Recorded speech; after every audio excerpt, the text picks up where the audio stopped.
The front axle on your 318 does a ton of work. And when was the last time that you greased the spindles or checked the wheel bearings?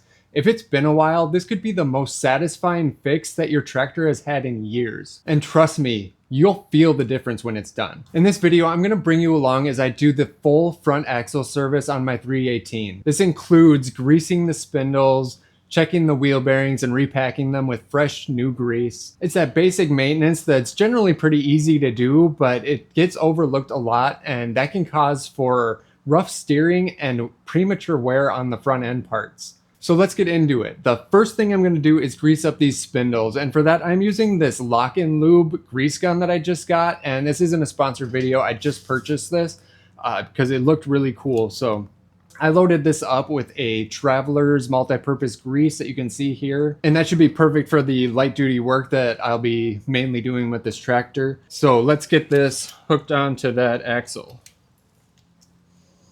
This is a pretty cool grease gun. It has this locking tip on it here, so that allows you to clip it right onto that grease zerk there, and it will not come off of there.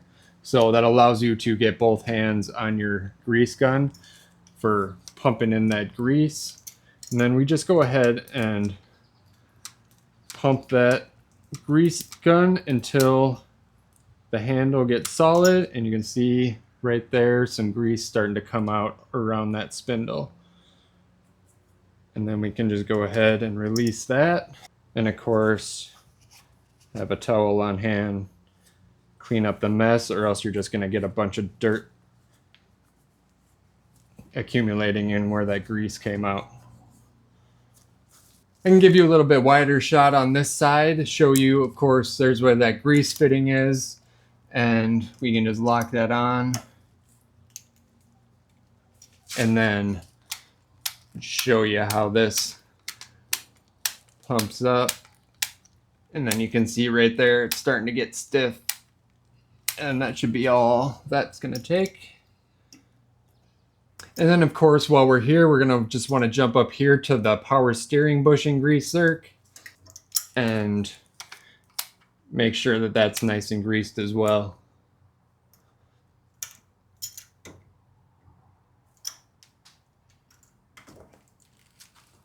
Now I'm focusing on the front axle for this video, but of course, as long as you got your grease gun out, you can go ahead and hit any other grease zerks that you find too.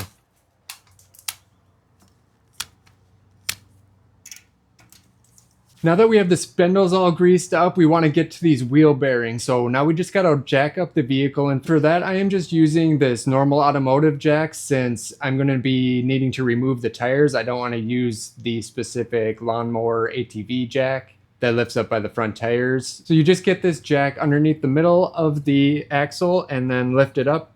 And then you want to remove the center caps from the front wheels. While you have the tractor up in the air, this is a good time to move the axle up and down like this and just check that pivot in the center and make sure that that's not all worn out. It should pivot smoothly without binding or getting caught up anywhere in its movement like this. If you don't know what condition that your front wheel bearings are in, you can just, of course, roll the tire and just listen to hear any grinding or any noises that would indicate that the bearings are worn or in need of greasing. But there is definitely a way that you can be more precise. This is a mechanic's stethoscope. It has this metal rod on it that allows you to put that onto specific spots on your mechanical device, whatever you're testing, and you can hear exactly what's going on. So you just put that, you know, like a doctor's stethoscope in your ears like that.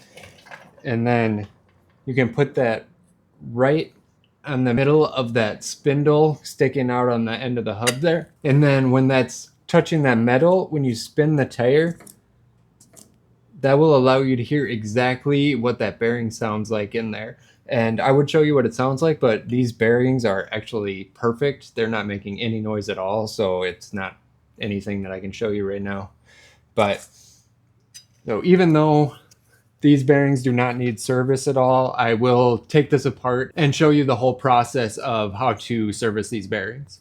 And if you want to pick up one of these stethoscopes, I will have a link down in the description. They are super handy to have around for any mechanical project. I've got you zoomed in on the front wheel here. To take these front wheels off is very simple. You just need a snap ring plier, and then you can just pull that snap ring off of there, and then the front wheel just pulls right off if you get it lined up straight. There you go. The wheel just pulls off of there. And now we can get at those bearings. I did want to mention quick, servicing these bearings should be done every 250 hours according to the owner's manual. So if you're at that 250, 500, 750, you know, a multiple of that 250 hours, then this is definitely a service you'll want to look into doing. And now I just got my wheel put up on some wood blocks here. That's kind of optional. If you have a nice workbench to do this on, that'll work fine because there's enough space for the bearing to drop out. And then I wanted to show you there is a snap ring on the outside of this bearing here. But of course, that's just to keep the bearing from going into the wheel further. That's not going to prevent the bearing from coming out this way. Or this inside bearing, which is the one we're going to be taking out now, will come out this way. So set that on your wood blocks or on your workspace, and then we'll be sticking a punch down in, and we'll be trying to find this inner race for that inside bearing down there. So just this is packed with grease in here, so it's a little bit tricky to see down in there, but we want to get on that and then we'll hammer that out. But before I do that, I did want to mention quick, while we have the wheel off, this is another opportunity to check this bearing out, because you can just grab that inner race and spin that around, and you should be able to just spin that freely, and you'll be able to feel if there's any place where that inner race gets caught up or bound, then these bearings will need to be replaced. Now we can go ahead and find that inner race. You can kind of tell the difference between there's that plastic inner and then the metal race there. So you just want to go ahead and tap on that. Just work around that race, just tapping it out, and that'll slowly just work that bearing out of there. Just make sure you don't tap on that plastic inside part.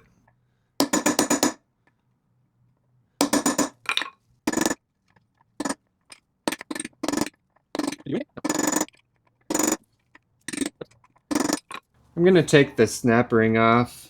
The bearing isn't moving, so I don't know, maybe this is preventing it to come out. To do that, I just open it up with a snap ring plier and then get a little screwdriver and just work it out around there. Pretty easy. Now let's go at it some more. I switched to a little bit thicker punch tool so I can make sure I'm hitting that inside race also. The smaller punch kept on slipping off and getting into that plastic.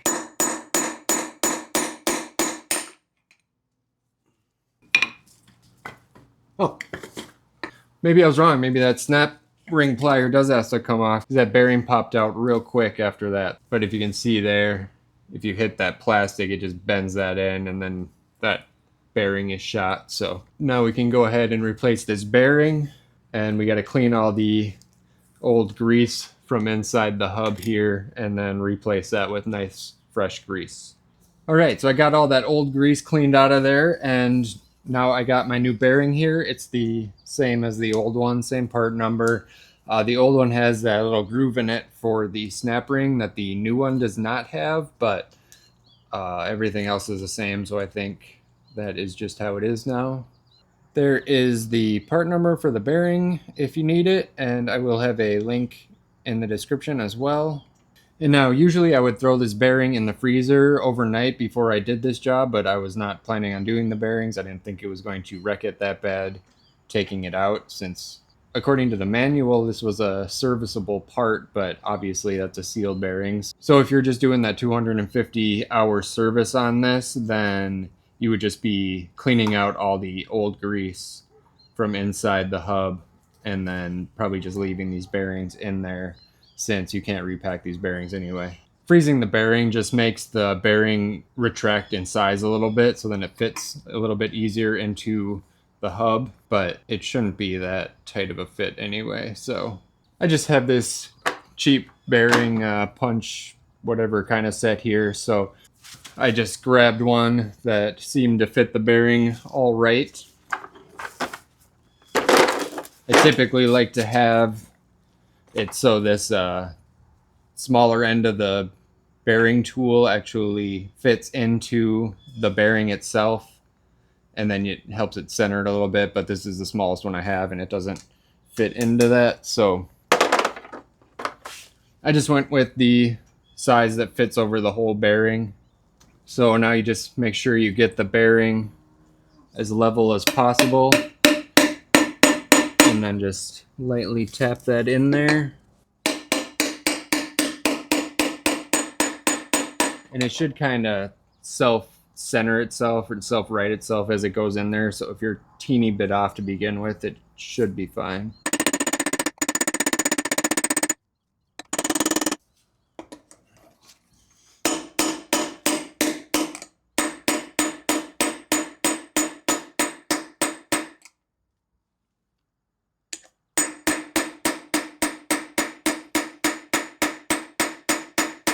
And the way that you tell that the bearing is seated all the way into the hub is you'll get a little bit of a pitch change with the tapping. It'll be a kind of hollow sound when you're tapping when it's going in, and then it'll be more like a thud when you get it bottomed out. It's probably going to be a little hard to pick up the difference on the camera, but that is definitely seated all the way. And now we can go ahead and just load up the inside. Probably should have put a little bit of grease into there before I started. I kind of missed that step. So if you're doing this at home, probably a little bit easier to throw just a little bit of grease in here to start with. Get the grease down to the other bearing,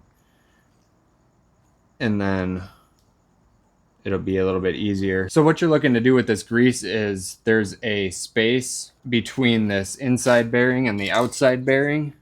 It might be a little bit hard to see, but I just wanted to show you what you're doing with the grease here is there's that concavity between this outside bearing and the inside bearing on the other side.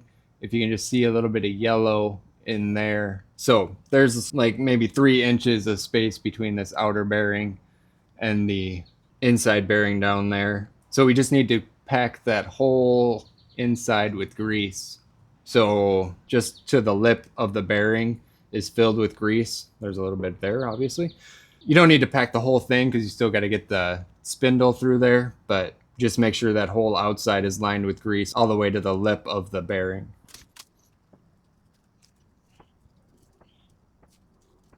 And the grease that I'm using is a Traveler heavy duty grease. Might be a little bit overkill for this, but I wanted that heat protection for these spindles. It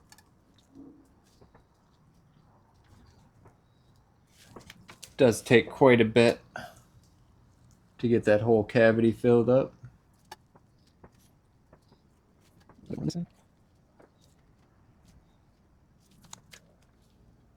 This side feels pretty good all the way around.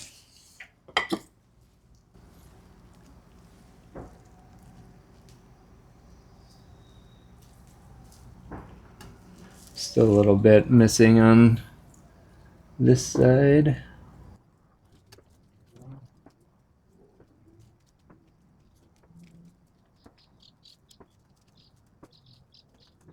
All right.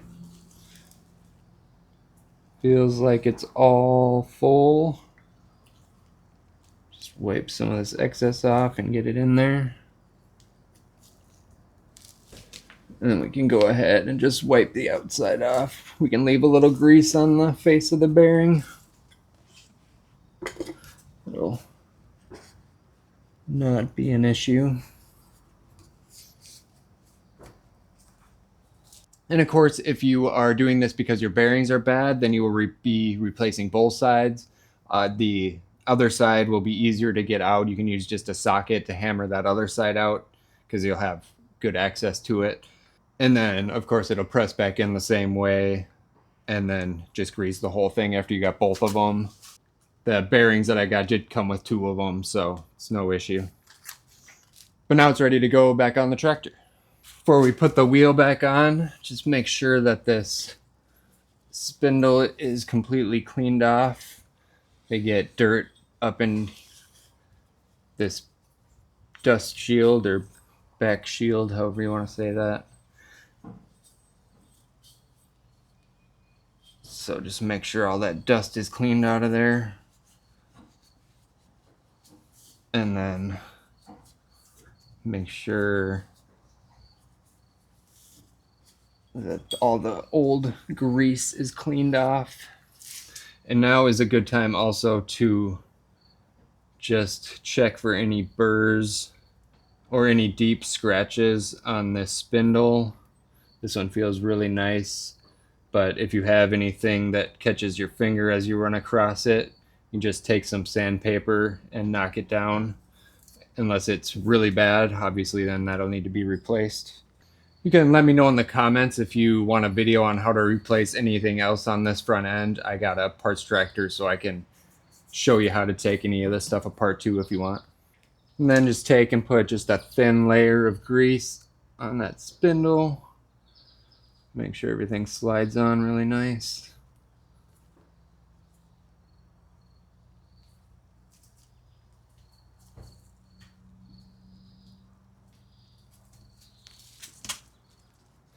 And then just put your tire back on.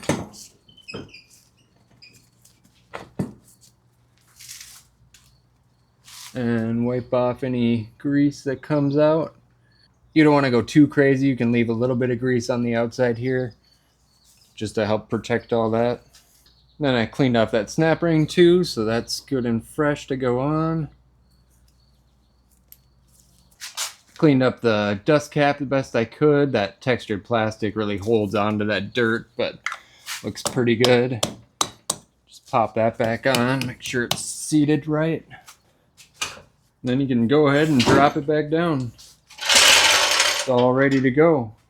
So overall, it's a pretty quick and easy service, but it's something you're definitely going to want to do in that 250 hour range. And it's really going to make a difference for how this tractor steers, and really going to cut down on the wear on those steering parts and the bearings and the spindles and all that. So super important. And I know that this whole time I've been talking, you've actually been looking at my little buck loader back there. So if you want some more information on that, I got a video for you right here. Go check that out, and I'll catch you on the next one. I just wanted to introduce you all to the newest addition to the NSE family. This is Boo. She's a mountain cur terrier mix. So she might be popping in and out of the videos every once in a while. All right, we'll catch you on the next one.